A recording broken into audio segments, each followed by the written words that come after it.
Hey there guys, today we're going to be continuing the theme of finding ways to incorrectly use attack aircraft to terrorize air-realistic battles.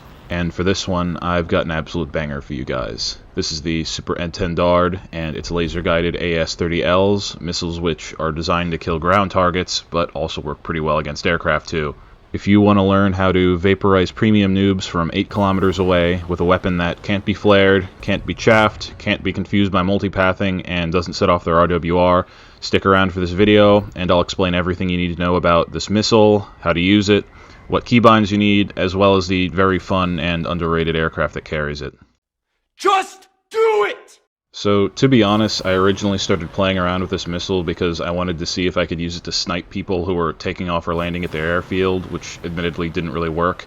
But after a few attempts at that, I found myself in a situation where I took some pot shots at an F5 because I thought I was about to die. And that was when this missile did something I really didn't expect. It fucking hit him. At first, I thought this might have just been a fluke, but after playing around with it, I quickly realized that this thing was actually an entirely reliable air-to-air weapon as long as you use it under the right circumstances. Basically, you can think of the AS-30L as an extremely long-range AIM-9B. It only has 6 Gs of pull and no proximity fuse, so if someone starts maneuvering, it's probably going to miss. But if someone either isn't paying attention or has stalled themselves out, they basically make themselves into a free kill. To use this weapon, you'll need to make sure you have a keybind set up for Activate Target Point. I use one of those gaming mouses that has a number pad on the side, and I have it bound to Shift 5, which lets me hit that button with my thumb without taking my hands off the other controls, but you can do whatever works for you. Be aware though, the point you're selecting will be at the top of that circle on your HUD, not the middle, so keep that in mind because it can definitely throw you off. Also, be aware that you do need to take that Atlas targeting pod with you if you're going to run these things. You can use them still if you don't take it out, but you won't be able to lock onto targets and will only be able to hit stationary points, so obviously that's not really going to work for this purpose.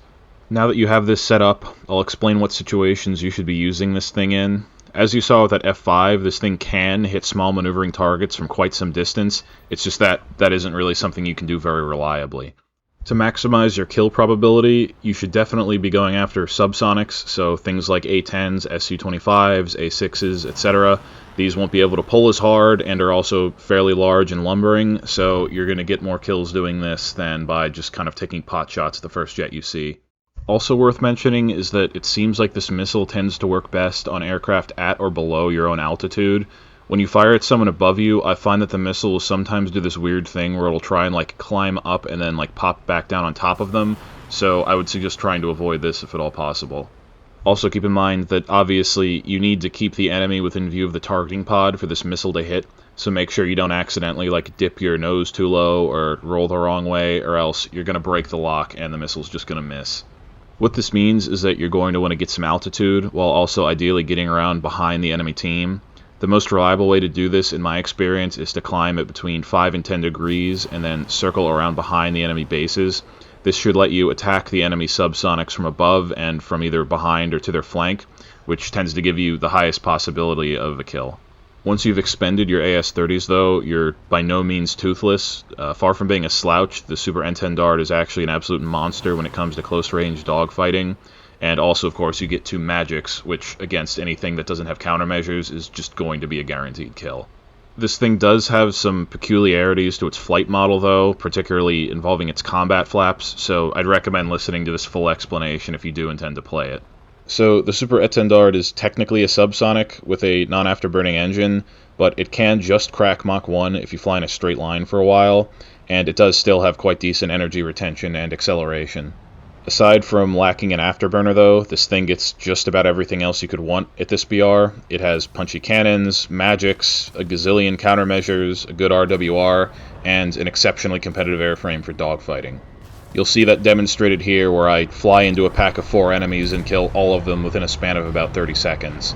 So, getting back to those combat flaps, you can actually deploy them at quite high speed compared to most other aircraft without them ripping, and at those speeds, these will make this aircraft incredibly maneuverable, whereas normally it would kind of fly a bit like a brick. The downside is these things will make it fly extremely wonky at higher speeds, so make sure you pay close attention that you turn them off when you're done with them.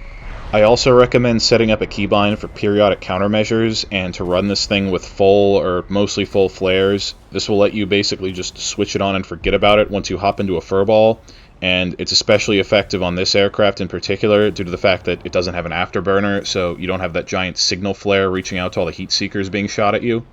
A few other quick miscellaneous tips. First is that I would just switch the radar off, since it's actually meant for air-to-surface tracking and therefore doesn't really serve any purpose other than to maybe set off other people's RWRs, since we don't have the exoset implemented yet.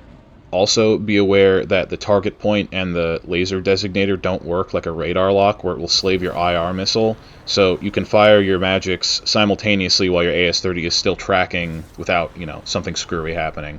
And that's just about all you're really going to need to know about this thing. This is one of my favorite types of aircraft where you have some sort of goofy, fun gimmick to it, but it's also quite meta at the same time.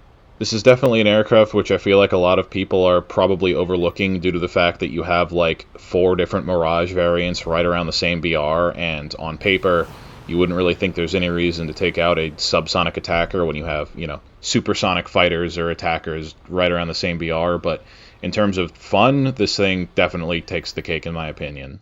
If you guys enjoyed this content, please consider liking and subscribing, as it helps me out a ton with the algorithm.